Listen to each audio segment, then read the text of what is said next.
قرآن پاک میں اللہ فرماتا ہے ان اول بیت وضع للناس، بے شک لوگوں کے لیے سب سے پہلا گھر بیت اللہ ہے، کعبہ سب سے پہلا گھر ہے۔ کئی اہل علم کہتے ہیں، سمجھدار لوگ جو تاریخ جانتے ہیں، اگر خانہ کعبہ پہلا گھر ہے، قبلہ اول تھا وہ کیا تھا؟ والے سوال کر سکتے، مطلب یہ ہوا کہ بیت المقدس پہلے تھا اور خانہ کعبہ بعد میں۔ چونکہ نبی پاک صلی اللہ تعالیٰ علیہ وسلم پر جب نماز فرض ہوئی، آپ جب نماز ادا کرتے تھے تو بیت المقدس کی طرف منہ کر کے نماز ادا کرتے تھے، یہ تو بعد میں قد نرى تقلب وجهك في السماء فلنولينك قبلة ترضاها فول وجهك شطر المسجد الحرام۔ اور بعد میں اللہ پاک نے اپنے محبوب نبی علیہ الصلوۃ والسلام کو ارشاد فرمایا کہ اب حکم تبدیل ہو گیا، خانہ کعبہ کی یعنی مسجد حرام کی جانب منہ کر کے نماز ادا کریں۔ تو اس کا مطلب یہ ہوا کہ بیت المقدس پہلے اور خانہ کعبہ بعد میں۔ ظاہر تو یہی نظر آ رہا ہے کہ نبی پاک صاحب الاولاد صلی اللہ علیہ وسلم نے اس کا جواب اپنی زبان اقدس سے خود ارشاد فرما دیا۔ فرمایا اللہ پاک نے بیت المقدس سے 40 سال پہلے خانہ کعبہ کو بنایا تھا۔ ایک علم کی بات اور عشق کی بات، محبت کی بات، کہ سب سے پہلے خانہ کعبہ کی جانب منہ کر کے نماز کس نے پڑھی تھی؟ تیز ذہن والے یہ بھی سوال کر سکتے ہیں کہ اگر خانہ کعبہ پہلے تھا تو بتائیں کہ سب سے پہلے خانہ کعبہ کی جانب منہ کر کے نماز کس نے پڑھی تھی؟ ہمارے نبی نے اس کا جواب بھی عطا فرما دیا۔ حضور فرماتے ہیں سب سے پہلے تمام انسانوں کے باپ حضرت سیدنا آدم علیہ السلام نے خانہ کعبہ کی جانب منہ کر کے اللہ کی بارگاہ میں سجدہ کیا تھا۔ معلوم یہ ہوا کہ جہاں نبیوں کی سنتیں اور بھی ہیں، وہاں اگر یہ ارادہ بندہ کرے کہ خانہ کعبہ کی جانب منہ کر کے نماز پڑھنا اللہ نے فرض کیا، اس کے ساتھ ساتھ نبیوں کی بھی سنت ہے اور حضرت آدم علیہ السلام کی بھی سنت ہے۔ سب سے پہلے لوگوں کے لیے خانہ کعبہ کو تعمیر کیا گیا۔ ببکۃ مبارکا وہدی للعالمین، مکہ نام رکھا، اور اس کے ساتھ ساتھ یہاں اللہ نے برکت بھی رکھی اور ہدایت ہے تمام جہانوں کے لیے۔ جہاں انسان وہاں پر طواف خانہ کعبہ کر رہے ہیں، سجدہ کر رہے ہیں، یاد رکھیے گا فرشتے بھی انسانوں کے جھرمٹ کے اندر موجود ہو۔ جہاں مسلمان خانہ کعبہ کے قریب صفا مروہ کی سعی کر رہے ہوتے ہیں، وہاں پر فرشتے بھی ان کے ساتھ چکر لگا رہے ہوتے ہیں۔ اور ایک اور بات بتاؤں، فرشتوں کا قبلہ کون سا ہے؟ ہمارا قبلہ تو یہ ہو گیا خانہ کعبہ، ان کا قبلہ کون سا ہے؟ نبی پاک صلی اللہ علیہ وسلم نے ارشاد فرمایا بالکل خانہ کعبہ کے اوپر، اسی کے برابر اوپر 7ویں آسمان پر ایک جگہ کا نام ہے بیت المعمور، اور یہ بیت المعمور فرشتوں کا قبلہ ہے، فرشتوں کا قبلہ ہے۔ جس طرح ہر سال اس خانہ کعبہ کا حج کرنے کے لیے دنیا سے لاکھوں زائرین جاتے ہیں، لاکھوں مسلمان شریک ہوتے ہیں، اللہ پاک نے اس خانہ کعبہ میں اور بیت المعمور میں فرق کیا رکھا؟ انسانوں پر رحمت میں اور فرشتوں پر رحمت میں اللہ نے کیا فرق رکھا؟ خانہ کعبہ میں ہر سال مسلمان حج کرنے جاتے ہیں، اور یہ آپ کو پتا ہے جو ایک مرتبہ حج کرنے جاتا ہے دوبارہ بھی جا سکتا ہے، ہر سال جا سکتا ہے، اس کو اجازت ہے، کوئی مسئلہ نہیں ہے، کوئی پریشانی نہیں ہے۔ اور جو بیت المعمور ہے وہ فرشتوں کا قبلہ ہے، فرشتے بھی وہاں پر حج کرنے جاتے ہیں، بیت المعمور پر حج کرنے جاتے ہیں۔ کون؟ فرشتے۔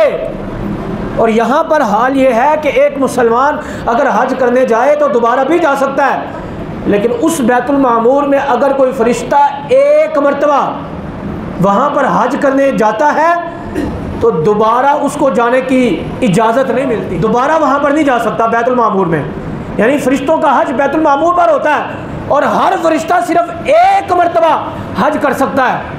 اور مسلمانوں پر اللہ کی رحمت کتنی اعلیٰ ہے، اللہ پاک نے کتنی برکت رکھی کہ مسلمان چاہے تو ہر سال حج کر سکتا ہے، مسلمان چاہے تو ہر سال وہاں پر جا سکتا ہے، یہ اللہ پاک نے اجازت رکھی ہے۔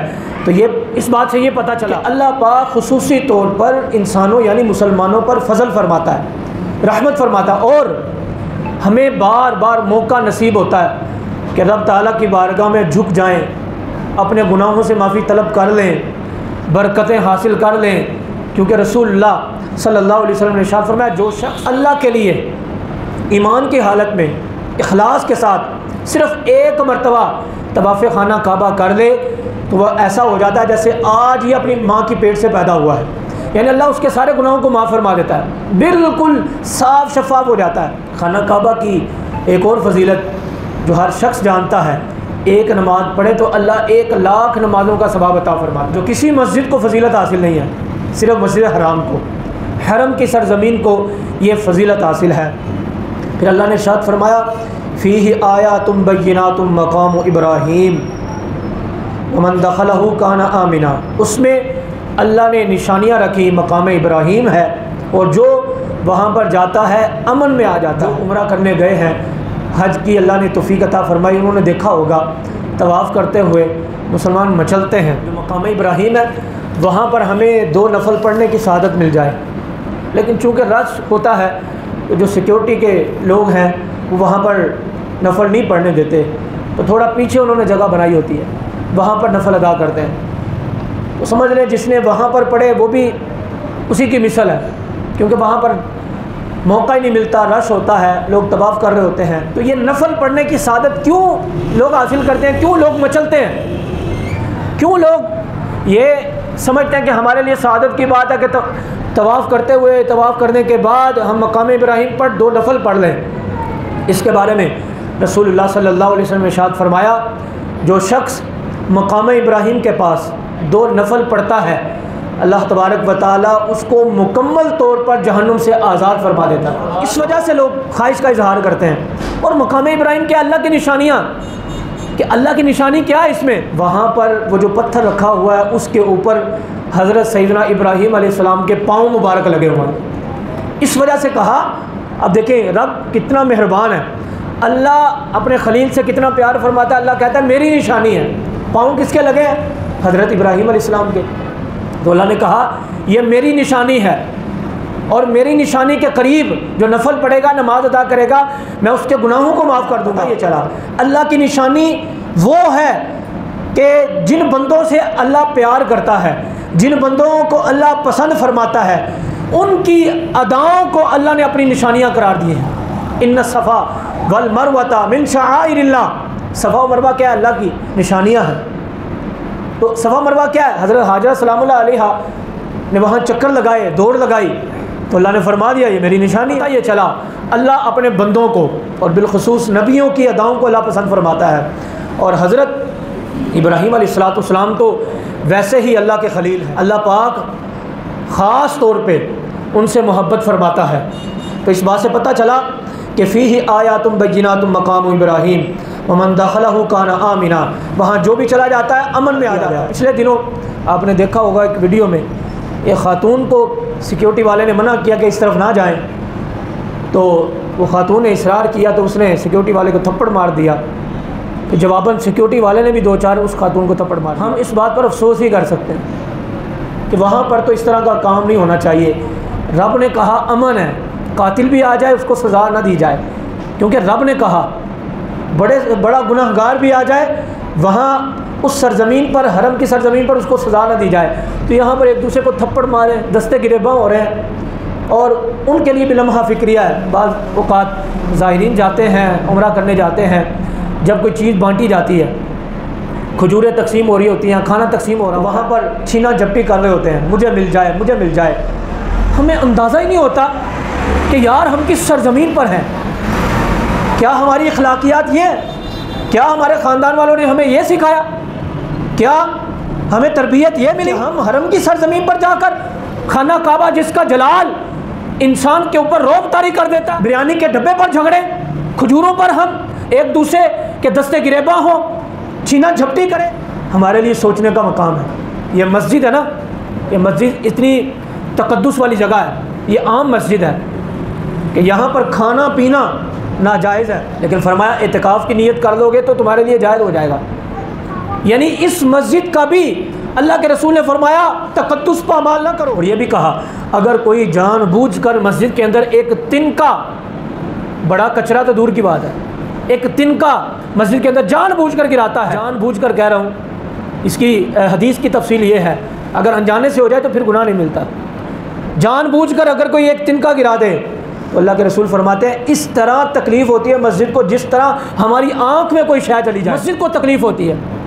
تو مجھے بتائیں کہ یہ عام مسجد ہے، اس کا تقدس اتنا ہے، مسجد کو تکلیف ہوتی ہے، وہ مسجد حرام جہاں پر گناہ گاروں کے گناہ بخشے جاتے ہیں، ایک نماز کا ثواب 1,00,000 کے برابر دیا جاتا ہے، ایک نیکی کا ثواب 1,00,000 نیکیوں کے برابر دیا جاتا ہے، ڈائریکٹ اللہ کی رحمت بغیر پردے کے نازل ہو رہی ہوتی ہے، وہاں پر مسلمان ایک دوسرے کے ساتھ کھانے کے اوپر چھینا جھپٹی کا عجیب بات ہو گئی، عجیب معاملہ ہو گیا۔ تو اس لیے یہ بھی دیکھا ہے، ساتھ ساتھ یہ بھی بات ہو سکتا ہے کسی کے آپ بیٹھے ہیں، آپ کے لیے اصلاح ہو جائے، میرے لیے، اور جو بعد میں ویڈیو دیکھیں ان کے لیے اصلاح ہو جائے۔ کئی مرتبہ عمرہ زائرین جاتے ہیں، کمروں میں رہتے ہیں، وہاں وہ جھگڑ پڑتے ہیں چھوٹی چھوٹی باتوں پر، یہ نہیں دیکھتے کہ اللہ نے پورے سال میں 365 دنوں کے اندر ہمیں 10 12 دن 15 دن 20 دن اپنے گھر پہ بلایا، چند دنوں کے لیے، چند لمحات کے لیے، تو ہم وہاں پر بھی جھگڑا نہیں چھوڑتے، جو حرکتیں ہماری یہاں پہ ہیں وہاں پر بھی جا کر کرتے ہیں، کوئی سکون اطمینان اپنے دل کو دینے کی کوشش ہی نہیں کرتے۔ مسئلہ کیا ہے؟ وہ ایک شخص کہنے لگا نا رمضان کا مہینہ آتا ہے، ہم نے سنا ہے کہ وہ شیطان جو ہے نا وہ قید ہو جاتا ہے، شیطان قید ہو جاتا ہے، تو پھر بھی لوگ رمضان میں گناہ کرتے ہیں، نماز نہیں پڑھتے، گالم گلوچ کر رہے ہوتے ہیں، مختصر یہ کئی لوگ تو شراب بھی پی، روزہ نہیں رکھتے، شیطان تو قید ہو جاتا ہے، لیکن انسان گناہ پھر کیوں کرتا ہے؟ اس کی وجہ کیا ہے؟ ہمارے بزرگ فرماتے ہیں یہ بھی تو دیکھو نا کہ شیطان پورا سال تربیت بھی تو کر کے جاتا ہے نا، ہماری عادتیں بھی تو خراب کر کے جاتا ہے نا، پورا سال اس نے ہماری عادت میں یہ شامل کیا ہوا ہے، ہمارے وسوسوں کے اندر یہ بات ڈالتا ہے کہ تم گالی نہیں کھا لو، تم دھوکہ دو، چغلی کرو، غیبت کرو، شراب پیو، برے کام کرو، اللہ کو ناراض کرنے والے عمل کرو۔ تو جب یہ عادت بنی ہوتی ہے تو پھر رمضان کے مہینے میں کیسے چھوٹے گی؟ جو عادتیں بنی ہو اس کا اثر تو ہوتا ہے نا۔ اصل میں مسئلہ یہ کہ ادھر ہماری عادتیں بنی ہیں ایک دوسرے کے ساتھ گالم گلوچ کرنے کی، برداشت نہ کرنے کی، تو وہاں پر جا کر بھی یہ کام کرتے ہیں۔ تو میں یہاں پر اس لیے خلاصہ عرض کیا وَمَنْ دَخَلَهُ كَانَ آمِنًا، رب نے کہہ دیا کہ میں نے امن دے دیا، اور لوگوں تم کیوں ایک دوسرے کو امن کیوں نہیں دیتے؟ ایک دوسرے کے ساتھ محبت کیوں نہیں اپناتے؟ رب رحمت فرما رہا ہے تم کیوں رحمت نہیں کرتے؟ رب معاف کر رہا ہے تم معاف کیوں نہیں کرتے؟ اگر چھوٹا موٹا مسئلہ ہو بھی جائے تو اس لیے وہاں شرطے جو بھی کہتے ہیں، جو بھی معاملات کرتے ہیں، مان جانی چاہیے بات۔ اس بات سے اندازہ لگانا چاہیے کہ اللہ تبارک و تعالیٰ کا یہ چھوٹا فضل ہے، اگر میں خانہ کعبہ کے قریب نہ جاؤں، وہاں نماز پڑھنے کی جگہ نہ ملے، تو یہ جو حرم کی سرزمین ہے یہ میرے لیے بہت بڑی سعادت کی بات ہے، یہ میرے لیے بہت عظیم بات ہے۔ اس لیے جو حج و عمرہ کرنے جاتے ہیں وہاں صبر کریں، جا کر وہاں تحمل کریں، ایک دوسرے کی بات برداشت کریں، اور یہ برداشت کریں گے تو اللہ تبارک و تعالیٰ حج و عمرہ کی جو فضیلت ہے، جو اس کی روحانیت ہے، وہ عطا فرمائے گا۔ حضرت عمر رضی اللہ تعالیٰ عنہ کے دور کی بات ہے کہ بڑا طویل واقعہ، خلاصہ عرض کرتا ہوں کہ ایک شخص جو ہے نا اونچی اونچی آواز سے بات کر رہا تھا، بلند آواز سے، تو حضرت عمر نے اس کو دیکھ لیا، تو اس کو بلا کے کہنے لگے کہ کہاں سے آئے ہو؟ اس نے کہا فلاں فلاں علاقے سے آئے ہو۔ آپ فرمانے لگے کہ اگر تم یہاں کے ہوتے نا ضرور تمہیں سزا دیتا، تمہیں پتہ ہی نہیں ہے کہ تم آئے کہاں، یہ جگہ کون سی ہے؟ یہاں پر تو رسول اللہ نے عام مسجد کے اندر فرمایا جو چھوٹے بچے ہوتے ہیں شرارتیں کرنے والے، جن کو سمجھ نہیں ہوتی، ان کو مسجد سے روکو، کیونکہ مسجد کا ادب ہے، تو تمہیں پتہ ہی نہیں کہ تم آئے کہاں ہو۔